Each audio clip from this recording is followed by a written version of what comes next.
Speaker বক্তব্য ভেবেছিলাম শুরু করব অন্য বিষয় নিয়ে, কিন্তু আজকের অধিবেশনের দিনের আলোচনায় আমাদেরকে আরো বেশি অবাক করলেন মাননীয় অর্থমন্ত্রী। ফলে অর্থ সেক্টরের কিছু কথা, কিছু বক্তব্য দিয়ে আলোচনা শুরু করছি। আমরা যখনই ব্যাংকিং খাত বা অর্থ সেক্টরের আর্থিক খাতের কথা আসে, মাননীয় অর্থমন্ত্রী একটা বাক্যই বারবার বলেন যে বিএনপির সময়ে এরকম কোনো রেকর্ড নাই যে আর্থিক খাতে বিশৃঙ্খলা হয়েছে। উনি কিছুক্ষণ আগে অস্বীকার করলেন যে বাংলাদেশ ব্যাংকের গভর্নর একটা রাজনৈতিক নিয়োগ, তাদের দলের নির্বাচন কমিটির সদস্য, এবং তিনি এটা অস্বীকার করলেন। আমি মাননীয় স্পিকার টিআইবির একটা তথ্য আপনাদেরকে দিচ্ছি। বর্তমান সরকারি দলের যারা নির্বাচনের প্রার্থী হয়েছেন তাদের 59.41% ঋণগ্রস্ত, এবং যার বেশিরভাগ হচ্ছে সরকারি দলে। সংসদ সদস্যদের 11,000 কোটি টাকার বেশি ঋণ রয়েছে, যার অধিকাংশই সরকারি দলের। এদের অধিকাংশই ঋণ খেলাপি ছিলেন, নির্বাচনের আগে কিছু টাকা ঋণ দিয়ে পুনঃতফসিল করে নিয়েছেন।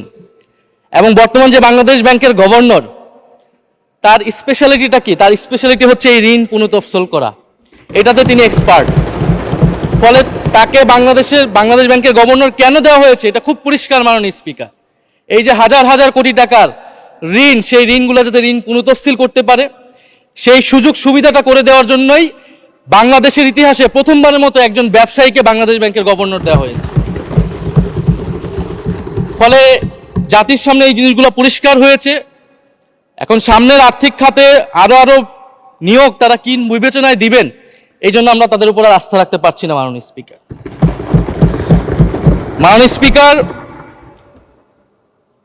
রাষ্ট্রপতির উপর ধন্যবাদ জ্ঞাপন বক্তব্য। রাষ্ট্রপতির বক্তব্য আমি শুনিও নাই, পড়িও নাই, এবং সেই বক্তব্য দেওয়ার সুযোগ করে দেওয়াকে আমরা প্রত্যাখ্যান জানিয়েছিলাম। আমরা খুব স্পষ্টভাবে বলেছিলাম যে এই রাষ্ট্রপতি অপসারণ প্রয়োজন, তাকে গ্রেফতার করা প্রয়োজন। এই রাষ্ট্রপতির আর কোনো অধিকার নেই বঙ্গভবনে থাকার, এইখানে এসে বক্তব্য দেওয়ার। প্রেসিডেন্ট শাহাবুদ্দিন চুপ্পু, তার কিছু কুকীর্তির কথা মাননীয় স্পিকার হাউসের সামনে তুলে ধরছি। তিনি দুদকের কমিশনার ছিলেন, তাকে দুদকের কমিশনারের করা হয়েছিল 3টে অ্যাসাইনমেন্ট দিয়ে। 1 নম্বর হচ্ছে খালেদা জিয়া এবং তারেক রহমানের বিরুদ্ধে দুর্নীতির অভিযোগের শাস্তি নিশ্চিত করা। 2 নম্বর পদ্মা সেতুর দুর্নীতির অভিযোগ থেকে আওয়ামী লীগকে ক্লিন শিট দেওয়া। 3 নম্বর ফখরুদ্দিন মঈনুদ্দিন সরকারের সময় শেখ হাসিনা সহ আওয়ামী লীগ নেতাদের বিরুদ্ধে হওয়া দুর্নীতির মামলাগুলোকে বাতিল করে দেওয়া। এমন একজন ব্যক্তিকে বিএনপি সরকার রাষ্ট্রপতি হিসেবে এখনো মেনে নিচ্ছে মাননীয় স্পিকার। আরেকটি ঘটনা বলি, 2009 সালে শেখ হাসিনার ক্যাঙ্গারু আদালতের নির্দেশে এই শাহাবুদ্দিন চুপ্পুর নেতৃত্বে 3 সদস্যের judicial inquiry commission on minority torture in 2001 করেছিল শেখ হাসিনার ক্যাঙ্গারু কোর্ট। এই প্রতিবেদন অনুসারে বিএনপির 26,000 বিএনপির নেতাকর্মীকে 2001 সালে ক্ষমতায় এসে কয়েক হাজার হিন্দুকে তারা হত্যা করেছে, এজন্য দায়ী করা হয়েছিল মাননীয় স্পিকার। এবং আওয়ামী লীগ এই রিপোর্ট দেশে বিদেশে এই রিপোর্ট ফেরি করে তারা নিজেদের এখানে ক্ষমতায় থাকাটাকে পাকাপোক্ত করেছিল। মাননীয় স্পিকার, এই রাষ্ট্রপতি চুপ্পু এস আলমের হাতে ইসলামী ব্যাংকে তুলে দেওয়ার কারিগর, 2 কোটি আমানতকারীকে পথে বসিয়েছিল। এবং জুলাই গণহত্যার সময় তার ভূমিকা, ফ্যাসিবাদের সাথে তার সংশ্লিষ্টতা সবকিছু আমরা জানি। আমাদের দুর্ভাগ্য, এই দুর্নীতিবাজ, অপদার্থ, মিথ্যুক, গণহত্যার দোসর এখনো বাংলাদেশের রাষ্ট্রপতি। একটা আলোচনা কয়েকবার এসেছে যে রাষ্ট্রপতির অধীনে কেন শপথ নিয়েছি আমরা বলতে এখানে ব্যক্তিগতভাবে আমার কথাই বলেছে, কারণ আমি এখানে শপথ নিয়েছিলাম। তো মাননীয় স্পিকার, সেই সময় প্রেক্ষাপট আর এখনকার প্রেক্ষাপট কি এক? জুলাই গণ অভ্যুত্থানের পরে 5ই আগস্টের পরে আমাদের সামনে 2টা অপশন ছিল। আমরা বলেছিলাম জাতীয় সরকার করতে হবে, সেই জাতীয় সরকারের প্রস্তাব বিএনপি নাকচ করে দিয়েছে। আমাদের সামনে আরেকটা অপশন ছিল ক্ষমতা আর্মির হাতে তুলে দেওয়া। যদি আমরা সেই দিকে আগাতাম, আজকে তারা এখানে বসতে পারতেন কিনা মাননীয় স্পিকার সেটা সন্দেহ আছে। দেশের স্বার্থে, দেশের স্থিতিশীলতার স্বার্থে আমরা সেই সময় সরকারে গিয়েছিলাম, আমরা শপথ নিয়েছিলাম। কিন্তু বৈষম্যবিরোধী ছাত্র আন্দোলন খুব স্পষ্টভাবে 24 সালে কিন্তু এই রাষ্ট্রপতির অপসারণ চেয়েছিল। সেই সময় সাংবিধানিক ধারাবাহিকতার কথা বলে রাষ্ট্রপতির পক্ষে অবস্থান নিয়েছিল বিএনপির মহাসচিব মির্জা ফখরুল আলমগীর সাহেব, তিনি নিজেই কথা বলেছিলেন। ফলে এখন তো একটা নির্বাচিত সরকার মাননীয় স্পিকার, এখন তো চাইলেই বিএনপি রাষ্ট্রপতি পরিবর্তন করতে পারে সরকার, এবং আমরা বিশ্বাস করি বিএনপিতে সেই ধরনের যোগ্য আস্থাভাজন ব্যক্তি নিশ্চয়ই রয়েছে। এবং সরকার দলের সদস্য অনেকে গৌরবের সাথে বলেছেন যে যেই রাষ্ট্রপতি জিয়াউর রহমানের বিরোধিতা করেছেন সেই রাষ্ট্রপতি এখন জিয়াউর রহমানের প্রশংসা করছে। মাননীয় স্পিকার, গাধাকে দিয়ে আপনি হাল চাষ করিয়ে এটার মধ্যে কোনো বাহাদুরি নাই। এটা আপনাদের দেউলিত্ব, সরকারের দেউলিয়াত্ব যে সরকার এখনো রাষ্ট্রপতি পরিবর্তন করতে পারছে না। মাননীয় স্পিকার, এই অধিবেশনের পুরোটা সময় যদি আমরা সংস্কার, গণভোট, জুলাই সনদ, 72-এর সংবিধান নিয়ে অনেক কথা বলেছি, এবং একটা বিষয় আমার কাছে খুবই অদ্ভুত লেগেছে, কিছু মাননীয় সংসদ সদস্য তারা 72-এর সংবিধানকে 71-এর সাথে মিলিয়েছেন। মাননীয় স্পিকার, আমার জানা নেই আসলে তারা কোন বিবেচনা থেকে এটি মিলিয়েছেন। এটা তো সবসময় আওয়ামী লীগ মিলিয়েছে। মাননীয় স্পিকার, তারা 72-এর সংবিধানকে 71-এর ফসল হিসেবে 71-এর চেতনার সাথে মিলিয়েছে। 72-এর মূলনীতিকে 71-এর মূলনীতি বলে 71-এর আদর্শ হিসেবে প্রচার করেছেন। আমরা তো সেটার বিরোধিতা করেছি মাননীয় স্পিকার সবসময়, এবং বিএনপির বহু নেতা এটার বিরোধিতা করেছে মাননীয় স্পিকার। 72-এর সংবিধানের ক্রিটিসিজম, সমালোচনা 72 সাল থেকেই বাংলাদেশে শুরু হয়েছিল। গত 16 বছর এই সমালোচনা তৈরি হয়েছিল। 72-এর সংবিধানের সমালোচনা মোটা দাগে 3টি। প্রথমত, এই সংবিধান স্বাধীন বাংলাদেশের নির্বাচিত প্রতিনিধিরা প্রণয়ন করে নাই। আমি সরকারি দলের মাননীয় সংসদ সদস্য ব্যারিস্টার নওশাদ জমির সাহেবের সাথে, ওনার সাথে আমি সহমত পোষণ করে বলতে চাই, একটা স্বাধীন দেশের শাসনতন্ত্র রচনা করার অধিকার, সুযোগ সেই দেশের নির্বাচিত প্রতিনিধিদের হওয়া উচিত। 72-এর সংবিধান রচনা করেছিল যারা 70-এর নির্বাচনে আইয়ুব খানের এলএফের অধীনে যারা নির্বাচিত হয়েছিল পাকিস্তানের শাসনতন্ত্র রচনা করার জন্য। মাননীয় স্পিকার, দ্বিতীয়ত, এই 72-এর সংবিধান ইনহেরেন্টলি এটা একটা আনডেমোক্রেটিক কনস্টিটিউশন। একজন ব্যক্তির হাতে সকল ক্ষমতা অর্পণ করা হয়েছিল। মাননীয় স্পিকার, সেই সময় শেখ মুজিবকে সামনে রেখে এই সংবিধান তৈরি করা হয়েছিল। একজন ব্যক্তির হাতে সংসদের ক্ষমতা, নির্বাহী বিভাগের ক্ষমতা, এমনকি বিচার বিভাগের ক্ষমতাও নানা কায়দা করে তার হাতে তুলে দেওয়া হয়েছিল। মাননীয় স্পিকার, ফলে স্বৈরতন্ত্রের বীজ কিন্তু সেই 72-এর সংবিধান থেকে বাংলাদেশে শুরু হয়েছিল। এবং সবচেয়ে ইম্পর্টেন্ট, এই সংবিধান হচ্ছে মুজিববাদী আদর্শ দ্বারা রচিত হয়েছিল। মাননীয় স্পিকার, 71-এর আদর্শ কিন্তু 4 নীতি ছিল না। মাননীয় স্পিকার, 71-এর আদর্শ ছিল সাম্য, মানবিক মর্যাদা, সামাজিক ন্যায়, বিচার। 72-এর সংবিধান এসে বলা হলো জাতীয়তাবাদ, বাঙালি জাতীয়তাবাদ, ধর্মনিরপেক্ষত্ব, গণতন্ত্র এবং সমাজতন্ত্র, এবং এটার বিরুদ্ধে বিদ্রোহ করেছিলেন মেজর জিয়াউর রহমান। মাননীয় স্পিকার, আজকে বিএনপি তার ফান্ডামেন্টাল জায়গা থেকে সরে যাচ্ছে। মাননীয় স্পিকার, শুধু জামাত ইসলাম 72-এর বিরোধিতা করেছে বলে কি বিএনপি এখন আওয়ামী লীগের পজিশনে চলে গিয়েছে? আমাদের জানা নেই। মাননীয় স্পিকার, 72-এর সংবিধানের বিরোধিতা করেছেন বদরুদ্দিন উমর, 72-এর সংবিধানের বিরোধিতা করেছেন মাওলানা ভাসানী, 72-এর সংবিধানের বিরোধিতা করেছেন কমরেড মুজাফফর আহমেদ, 72-এর সংবিধানের বিরোধিতা শত শত মুক্তিযোদ্ধারা করেছেন। মাননীয় স্পিকার, ফলে এই 72-এর সংবিধানকে বাতিল করার একটা সুযোগ আমাদের এসেছিল 1975 সালের সিপাহী জনতার বিপ্লবের মধ্য দিয়ে। জিয়াউর রহমানের এটা একটা ঐতিহাসিক ভুল বলবো মাননীয় স্পিকার, তার প্রতি সম্মান রেখে, যে আমরা সেই সময় সেই অপরচুনিটি মিস করেছি। আমরা একটা গণপরিষদ দিয়ে নতুন সংবিধান করতে পারি না, এবং এই অপরচুনিটি আমরা এই 24-ও মিস করেছি এবং এখনো করতে যাচ্ছি। মাননীয় স্পিকার, মাননীয় স্পিকার, 5ই আগস্টের পরে যখন সংস্কারের আলোচনা আসলো, বৈষম্যবিরোধী ছাত্র আন্দোলন তাদের পক্ষ থেকে আমরা বলেছিলাম আমরা নতুন সংবিধান চাই বা সংবিধান পুনর্লিখন চাই। বিএনপি বলেছিল তারা নির্বাচনের মাধ্যমে ক্ষমতায় যেতে চায়। ফলে 5ই আগস্টের পর থেকে রাস্তা দুটি আলাদা হয়ে গেছিল। মাননীয় স্পিকার, তখন আমরা একটা মধ্যপন্থায় আসলাম যে আমরা সংস্কারে আসি।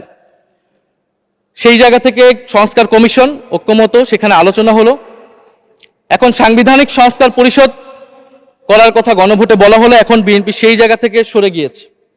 এখন বিএনপি যদি সেই জায়গা থেকে সরে যায়, আমাদেরকে পূর্বের জায়গায় ফেরত যেতে হবে। মাননীয় স্পিকার, সংবিধান পুনর্লেখনের দাবি আমাদেরকেও জানাতে হবে, তারা যদি 72-এর পক্ষে এরকম অটল অবস্থানে থাকে। জুলাই সনদ নিয়ে অনেক কথা হয়েছে মাননীয় স্পিকার। জুলাই সনদ, জাতীয় জুলাই সনদ, আমরা যেদিন স্বাক্ষর হয়েছিল, আমরা জাতীয় নাগরিক পার্টি সেদিন স্বাক্ষর অনুষ্ঠানে যাইনি মাননীয় স্পিকার, এবং পরবর্তীতে আমরা স্বাক্ষর করেছি বলা যায় না, আমরা সেখানে আমাদের কমেন্টটা দিয়ে এসেছিলাম মাননীয় স্পিকার। জুলাই জাতীয় সনদ, জুলাই গণ অভ্যুত্থানের পরবর্তীতে এত কষ্টের যে ফসলটাকে, সেইটাকে মাননীয় স্পিকার নোট অফ ডিসেন্ট দিয়ে সেটাকে কলুষিত করে ফেলা হয়েছে। যেদিন জুলাই জাতীয় সনদ স্বাক্ষর হয়, সেদিন জুলাই জাতীয় সনদের মেজর সংস্কারগুলোতেই পাশে একটা নোট লেখা হয়েছে যে কোনো রাজনৈতিক দল বা জোট তাদের নির্বাচনী ইস্তিহার উল্লেখপূর্বক যদি জনগণের ম্যান্ডেট লাভ করে, তাহলে তারা সেই মতো ব্যবস্থা গ্রহণ করতে পারবে। তাহলে যেই দল নির্বাচনে জয়ী হবে তারা তাদের ইস্তেহার অনুযায়ী সবকিছু করবে মাননীয় স্পিকার। এটার জন্য ঐক্যমতের কোনো প্রয়োজন হয় না। আপনি যদি নির্বাচনে জিতে আপনার ইস্তেহার মতোই সবকিছু করবেন, তাহলে আপনার সাথে আমার কিসের ঐক্যমত, কিসের আলোচনা?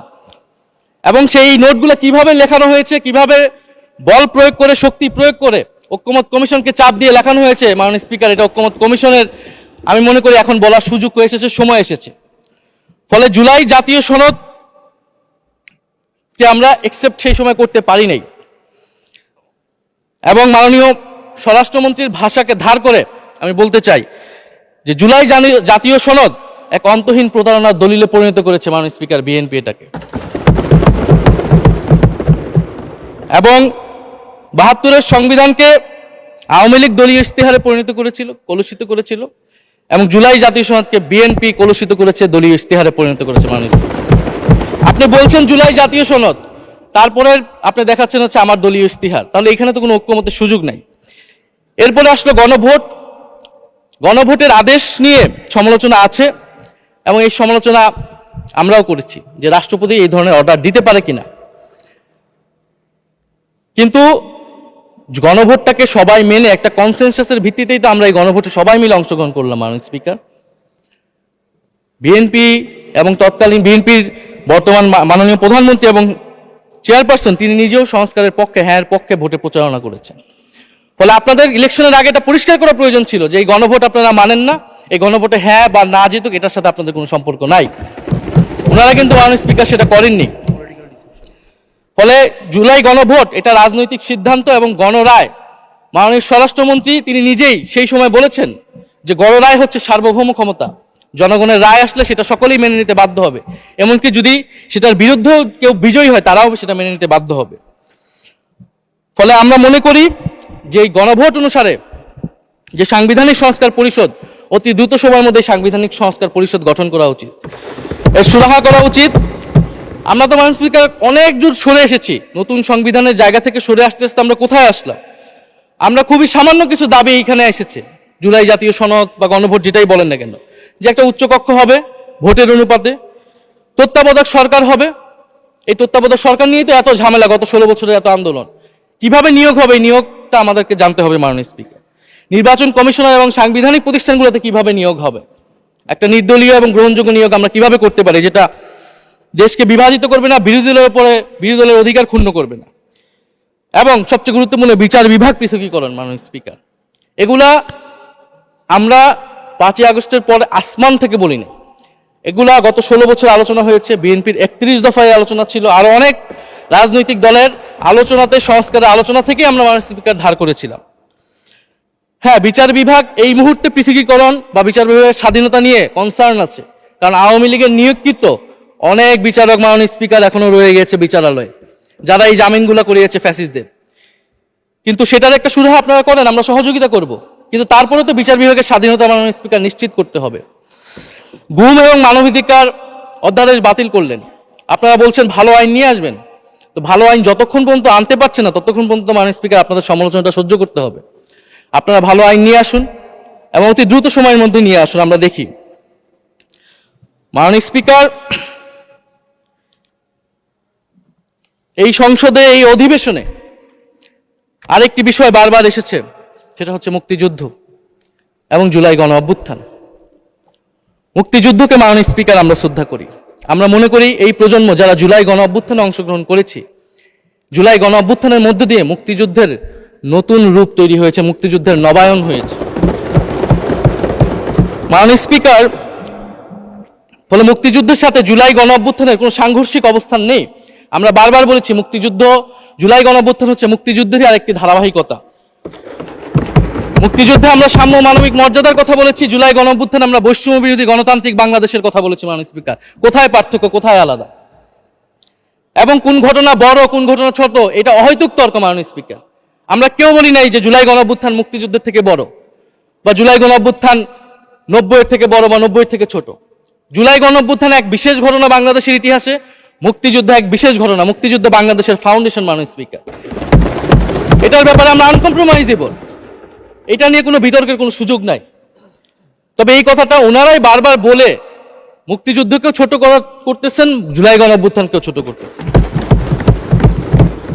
আরেকটি বিষয় মাননীয় স্পিকার, মুক্তিযুদ্ধর কথা যখন এসেছে, আমরা যে সাম্প্রতিক সময়ে জাতীয় মুক্তিযোদ্ধা কাউন্সিল জামুকা আইন সংশোধন করা হলো, অধ্যাদেশ পাশ করা হলো, সেখানে কিন্তু একটা গুরুত্বপূর্ণ সংশোধনী এসেছে।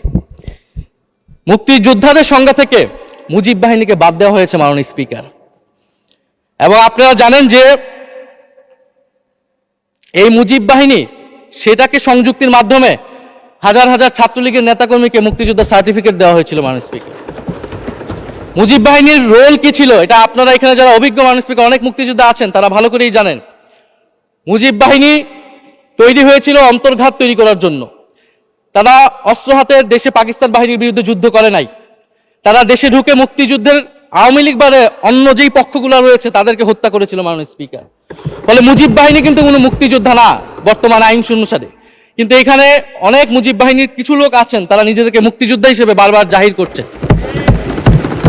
ফলে আমাদেরকে এই ফারাকটাও করতে হবে। মাননীয় স্পিকার, এবং মুক্তিযুদ্ধের পক্ষ বিপক্ষের রাজনীতি গত 50 বছর ধরে হয়েছে। আমরা এই সমাধান এখনো কেন করতে পারিনি? মাননীয় স্পিকার, এর দায়ভার কে নেবে? বিএনপি কি নেবে না, যারা 29 বছর জামাতের সাথে রাজনীতি করেছে? একটা কথা তো এখন সবাই বলে, সাথে থাকলে সঙ্গী, না থাকলে জঙ্গি।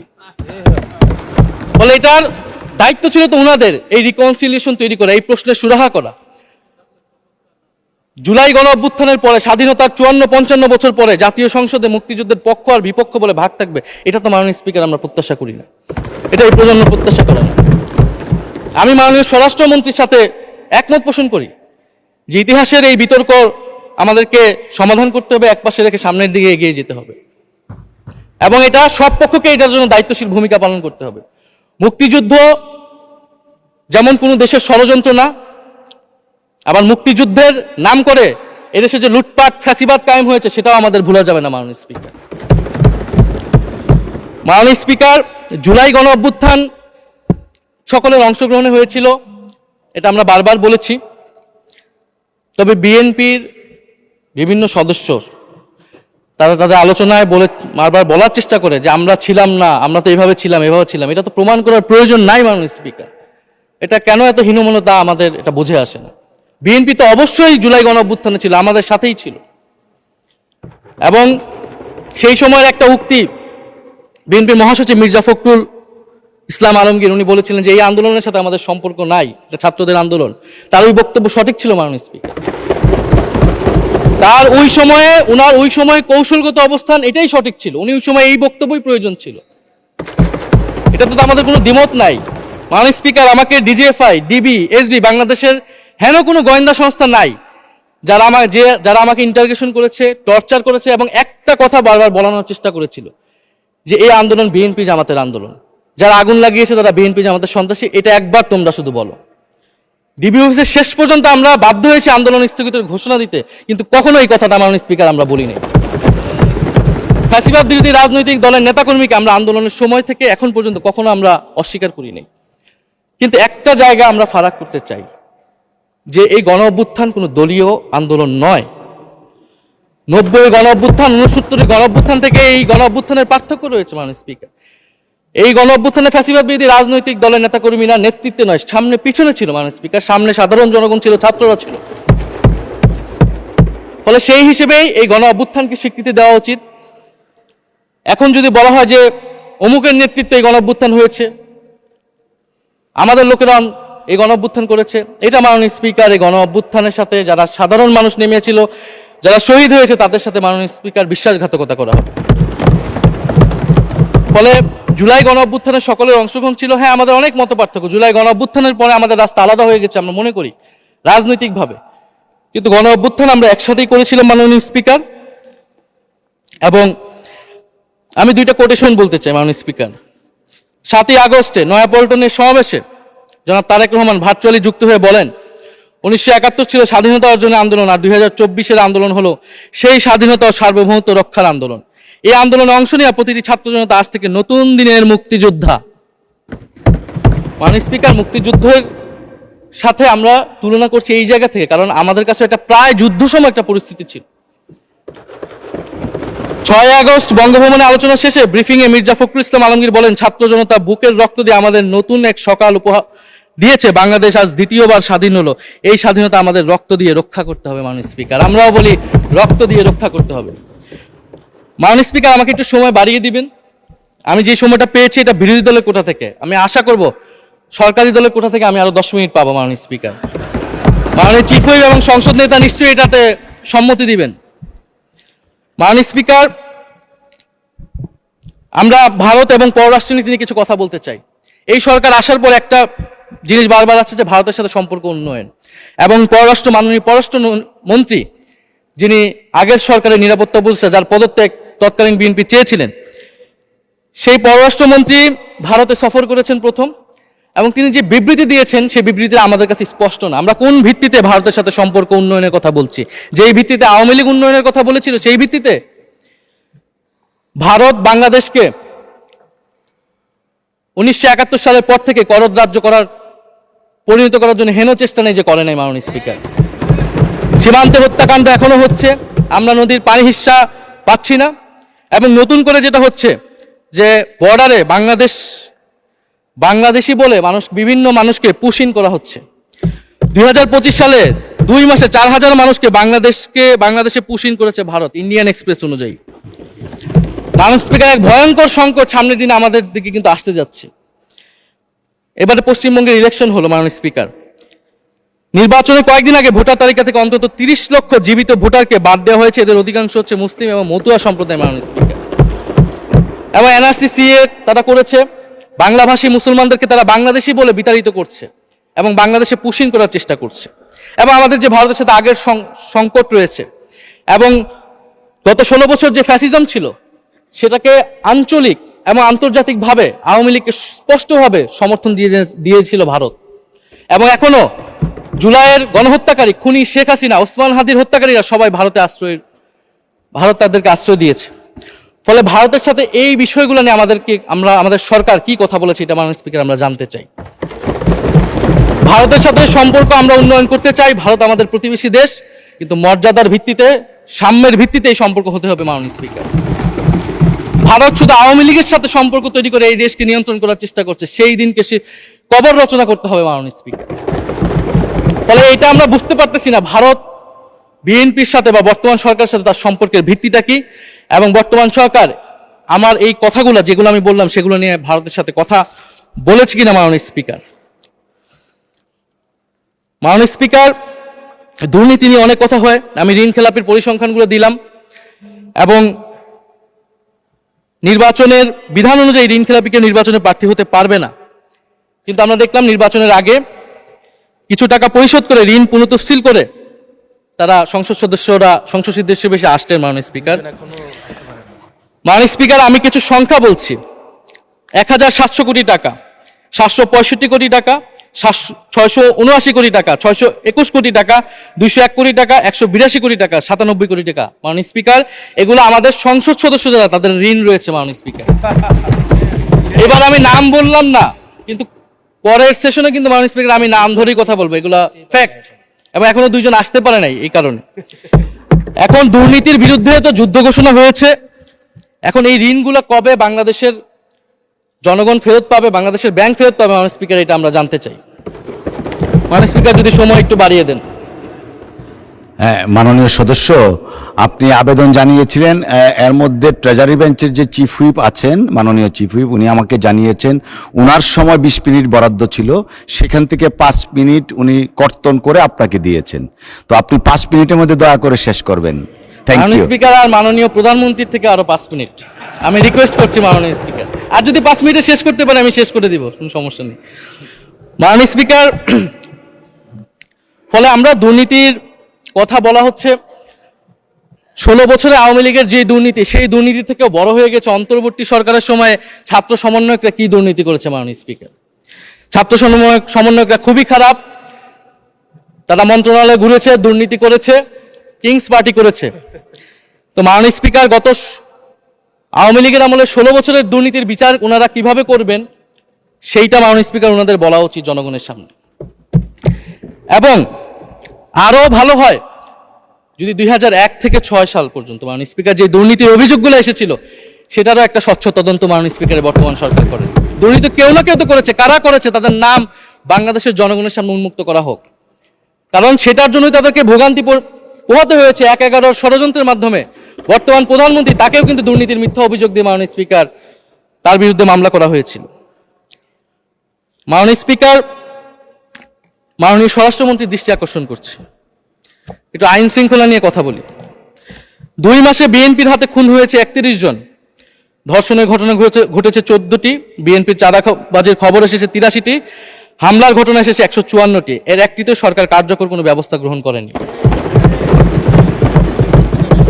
মাননীয় স্পিকার, শাহবাগ থানার সামনে ঢাকা বিশ্ববিদ্যালয়ের সাংবাদিক সমিতির কয়েকজন সদস্যকে বেধড়ক মারধর করেছে ছাত্রদলের নেতাকর্মীরা, এবং এটার এখনো কোনো মামলা নেয়নি। মাননীয় স্বরাষ্ট্রমন্ত্রী যদি জানান এই মামলাটা কেন নেওয়া হচ্ছে না। থানার ভিতর প্রবেশ করে ওসি রুমে ডাকসুর 2 জন নির্বাচিত প্রতিনিধিদের উপর হামলা করা হয়েছে। মাননীয় স্পিকার, ঢাকা বিশ্ববিদ্যালয়ের সাংবাদিক সমিতি, মাননীয় স্পিকার আপনি জানেন আপনি ঢাকা বিশ্ববিদ্যালয়ের ছাত্র, মহসিন হলের, আমিও মহসিন হলের ছাত্র। মাননীয় স্পিকার, ঢাকা বিশ্ববিদ্যালয়ের সাংবাদিক সমিতির একটা বড় ভূমিকা আছে বাংলাদেশের গণতান্ত্রিক আন্দোলনগুলোতে, আমাদের বিশ্ববিদ্যালয়ের গণতান্ত্রিক আন্দোলনগুলোতে। মাননীয় স্পিকার, মাজার হামলা নিয়ে কিছু কথা বলতে চাই। এই সরকারের আমলে আমরা দেখলাম যে কুষ্টিয়ায় মাজারে হামলা করে একজনকে হত্যা করা হয়েছে। মাননীয় স্পিকার, আমরা নিন্দা এবং প্রতিবাদ জানাই। আমরা কোনো ধর্মীয় বিতর্কে ঢুকবো না, সেটা নিয়ে আমাদের আলেম ওলামাগণ ব্যাখ্যা করবেন, কিন্তু আমরা রুল অফ ল নিয়ে কথা বলতে চাই। মাননীয় স্পিকার, এই ধরনের ঘটনা কোনোভাবেই গ্রহণযোগ্য হতে পারে না, এবং অন্তর্বর্তী সরকারের সময় এই ধরনের ঘটনা অনেক ঘটেছে, আমরা তারও নিন্দা জানাই, এবং সকল ঘটনার তদন্ত এবং বিচার হওয়া উচিত মাননীয় স্পিকার এই সময়ের মধ্যে। মাননীয় স্পিকার, জঙ্গিবাদ নিয়ে নতুন করে কথা আসছে, সরকারের প্রতি অনুরোধ থাকবে আপনারা একটু সমন্বয় করে বক্তব্য দিন। স্বরাষ্ট্রমন্ত্রী বলছেন জঙ্গিবাদ নেই, আবার মাননীয় প্রধানমন্ত্রীর উপদেষ্টা বলছেন জঙ্গিবাদ আছে, জঙ্গি আছে। তো ওনাদের বক্তব্যটা পরিষ্কার হলে আমরাও এই বিষয়ে আমাদের অবস্থান বা বক্তব্যটা পরিষ্কার করতে পারবো। তবে একটা জিনিস, যে জঙ্গিবাদের বিরুদ্ধে আমাদের জিরো টলারেন্স। মাননীয় স্পিকার, এটা বাংলাদেশের সিকিউরিটি প্রশ্ন, এবং এটা সরকার এককভাবে ডিল করতে পারবে না, এটা জাতীয় ঐক্য লাগবে, এবং সরকারকে আমরা সর্বাত্মকভাবে সহযোগিতা করবে বিষয়ে। তবে বিগত আমলের মতো এবং ওয়ারেন টেররের প্রজেক্ট হিসেবে যাতে বাংলাদেশে কোনো জঙ্গিবাদের নাটক না হয় মাননীয় স্পিকার, এটাও আমাদের মাথায় রাখবে। মাননীয় স্পিকার, আমাদের দেশের প্রধান একটা জনগোষ্ঠী হচ্ছে কৃষক, আমরা সবাই কৃষক পরিবারের সন্তান। সরকার কৃষি কার্ড দিচ্ছে, এটা সরকারকে সাধুবাদ জানাই। তবে সরকার গত বছরের যে দামে কৃষক থেকে ধান এবং চাল কিনেছে, এই বছর ঠিক একই দামে কৃষক থেকে ধান কিনছে, এটার ফলে কৃষকদের কিন্তু মাননীয় স্পিকার লোকসান হচ্ছে। ডিজেলের দাম বৃদ্ধি হয়েছে, সেচ খরচ, সার, বীজ, শ্রমিক মজুরি সব মিলিয়ে মাননীয় স্পিকার বোরো মৌসুমে ধানের উৎপাদন খরচ উল্লেখযোগ্যভাবে বেড়েছে। একদিকে কৃষি কার্ড দিবেন, আরেকদিকে ধানের ন্যায্য মূল্য আপনারা কৃষককে দিবেন না, এটা মাননীয় স্পিকার কোনো সমাধান বলে আমরা মনে করি না। মাননীয় স্পিকার, আমরা জুলাই গণহত্যার বিচার নিয়ে মাননীয় আইনমন্ত্রীকে এখন পর্যন্ত কোনো ব্রিফিং মাননীয় সংসদে করতে শুনি নাই, হয়তো আমরা মিস হয়ে যেতে পারে। আমরা আশা করব উনি প্রতি অধিবেশনে সংসদে এবং সংসদের বাইরে, আমাদের ট্রাইব্যুনালের চিফ প্রসিকিউটর আছেন, মাননীয় আইনমন্ত্রীর থেকেও আমরা জুলাই গণহত্যার বিচার প্রক্রিয়া কতটুকু আগাচ্ছে, কিভাবে আগাচ্ছে, এটা নিয়ে আমরা স্বচ্ছ বক্তব্য ওনাদের কাছ থেকে, সরকারের কাছ থেকে মাননীয় স্পিকার আশা করি। আমরা আশা করি মাননীয় স্পিকার, যে জুলাই যারা শহীদ হয়েছিলেন, শহীদ পরিবারদের যে সকল সুযোগ সুবিধা দেওয়া হয়েছিল অন্তর্বর্তী সরকার থেকে, সেই সব কিছু অব্যাহত থাকবে, এবং বর্তমান সরকার সেটা আরো বৃদ্ধি করবে মাননীয় স্পিকার, শহীদ পরিবার এবং আহত যোদ্ধাদের জন্য। মাননীয় স্পিকার আর 2 মিনিট যদি বৃদ্ধি করতেন আমি শেষ করে দিব 2 মিনিট। জি, 2 মিনিট বৃদ্ধি করা হলো। মাননীয় স্পিকার, আমরা এই জুলাই গণ অভ্যুত্থানে এই প্রজন্ম কর্মসংস্থানের বড় একটা দাবি নিয়ে কিন্তু মাননীয় স্পিকার চাকরির আন্দোলন থেকে আন্দোলনটা শুরু হয়েছিল। ফলে আমরা আশা করব এই সরকারের সময় কর্মসংস্থানের সুরাহা হবে এবং সেটার জন্য আর্থিক খাতে দুর্নীতি বন্ধ করতে হবে, বিনিয়োগ আনতে হবে এবং চাকরিতে স্বজনপ্রীতি, দুর্নীতি এগুলো একদম বন্ধ করতে হবে মাননীয় স্পিকার, সরকারি চাকরিতে বিশেষত। মাননীয় স্পিকার, একটা বিষয় যে সরকার এখন বলে দিচ্ছে যে বিরোধী দল কিভাবে কথা বলবে, কিভাবে বিরোধিতা করবে এবং বিরোধী দলের পতনও হয়ে যাবে, এরকম কথা মাননীয় স্পিকার সংসদে আমাদের শুনতে হচ্ছে। তো বিরোধী দল তো মাননীয় স্পিকার সরকারের প্রেসক্রিপশন অনুযায়ী বিরোধিতা করবে না, সরকারের শিখিয়ে দেওয়ার প্রয়োজন নাই কিভাবে কথা বলবে, কিভাবে বিরোধিতা করবে। বিরোধী দল বিরোধিতা করবে, সমালোচনা করবে, জনগণ এটা ঠিক করবে বিরোধী দলকে কতটুকু সমর্থন দিবে কি দিবে না। এবং বিরোধী দলের রাজনীতি মাননীয় স্পিকার বিএনপি করেছে, আমরা দেখেছি, তখন ছোট ছিলাম। মাননীয় স্পিকার, আমি যখন ইন্টারমিডিয়েটে পড়ি খালেদা জিয়া তখন গ্রেফতার হন এবং তার পরের দিন আমার বাবা রাজনৈতিক মামলায় গ্রেফতার হন। আমার মা আমাকে নিয়ে থানায়, কোর্টে এবং কারাগারে আমি আমার মায়ের সাথে ঘুরেছি মাননীয় স্পিকার। আমি জানি আমার এই অভিজ্ঞতা বাংলাদেশের লাখ লাখ মানুষের, ফ্যাসিবাদ বিরোধী আন্দোলন, রাজনৈতিক কর্মী যারা রয়েছে তাদের সকলের একই অভিজ্ঞতা মাননীয় স্পিকার। মাননীয় স্পিকার, সেই অভিজ্ঞতা থেকেই বিশ্ববিদ্যালয়ে যখন এসেছি প্রথম মনে হয়েছে যে এই প্রজন্ম হিসেবে আমাদের একটা দায়বদ্ধতা আছে। আমার সামনে একজন স্বৈর শাসক থাকবে, বাংলাদেশের একজন ছাত্র হিসেবে আমি এটা মেনে নিতে পারিনি মাননীয় স্পিকার প্রথম বর্ষ থেকে। সেই জায়গা থেকে কাজ করেছি জুলাই গণ অভ্যুত্থানে। মাননীয় স্পিকার, আমি আমার এলাকা নিয়ে শুধু শেষ করব, সবাই যেহেতু এলাকা নিয়ে কথা বলে প্রথম আসলে, আমি মাননীয় প্রধানমন্ত্রীর প্রতিবেশী, ঢাকা 17-এর প্রতিবেশী হচ্ছে ঢাকা 11 মাননীয় স্পিকার। সংসদে সরকার দল এবং বিরোধী দলের যেই পরিমাণ বৈষম্য, ঢাকা 17 এবং ঢাকা 11-এর একই পরিমাণ মাননীয় স্পিকার বৈষম্য। ফলে উনি যাতে এই বৈষম্য দূর করেন এবং ঢাকা 11-এর জন্য যদি মাননীয় সদস্য 2 মিনিট চেয়েছিলেন, শেষ হয়ে গেছে। আর 2 মিনিট দেওয়া হলো, 2 মিনিটের মধ্যে শেষ করে ফেলেন প্লিজ। স্পিকার, ধন্যবাদ আপনাকে। ফলে এই বৈষম্য উনি সংসদেও দূর করবেন, সংসদেও দূর হবে এবং আমার এলাকাও সে উন্নয়ন কার্যক্রম হবে। ঢাকা 11 এই গণঅভ্যুত্থানের অন্যতম হটস্পট ছিল রামপুরা, বাড্ডা, ভাটারা এলাকা মাননীয় স্পিকার, যেখানে অনেক প্রাইভেট বিশ্ববিদ্যালয়, মাদ্রাসা, তারা সকলে এসে কিন্তু ফ্যাসিস্টদেরকে প্রতিহত করেছিল এবং এই অত্র এলাকার নানান সমস্যা। তো সরকারের জায়গা থেকে আমি আশা করব, আমি হয়তো অনেক সমালোচনা করতে পারি, অনেক ভুল ত্রুটি থাকতে পারে, যেহেতু নতুন এসেছি কথা বলছি। তো সেই জায়গা থেকে যাতে আমার এলাকার প্রতি কোনো বিরূপ মনোভাব না থাকে, কোনো বৈষম্য যাতে না হয় মাননীয় স্পিকার। আপাতত ওনারা ওইখানকার যিনি পরাজিত প্রার্থী তাদেরকে দিয়ে বিভিন্ন উন্নয়ন কার্যক্রম করছে প্রশাসক, এই সিটি কর্পোরেশনের প্রশাসক। তা আমার ক্রেডিটের দরকার নাই, কিন্তু উন্নয়ন হলেই মাননীয় স্পিকার চলবে। মাননীয় স্পিকার, আমি সর্বশেষ বলতে চাই, এই প্রথম অধিবেশনে বিশ্ববিদ্যালয় জীবনে ঢাকা বিশ্ববিদ্যালয়ের অনেক স্বপ্ন নিয়ে গিয়েছিলাম। প্রথম মাসে মাননীয় স্পিকার হতাশ হয়েছিলাম যখন দেখেছি হলের সিস্টেম, যখন দেখেছি বিশ্ববিদ্যালয়ের সিস্টেম এবং এই সংসদে মাননীয় স্পিকার প্রথম অধিবেশনে আমি অনেক হতাশ হয়েছি। সরকারি দলের সদস্যরা যেভাবে স্তুতি করেছে, যেভাবে সংবিধান সংস্কার পরিষদকে বাতিল করে দেওয়া হয়েছে, যেভাবে গণভোটকে অস্বীকার করেছে, মাননীয় স্পিকার আমি আশা করব আমাদের এই হতাশা অতি দ্রুতই শেষ হবে এবং আমরা যেই কমিটমেন্ট জনগণের কাছে করেছি সেই সকল প্রতিশ্রুতি আমরা রক্ষা করে সামনের দিকে এগিয়ে যেতে পারবো। মাননীয় স্পিকার, আপনাকে ধন্যবাদ। এই হাউসের সকলকে ধন্যবাদ মাননীয় স্পিকার।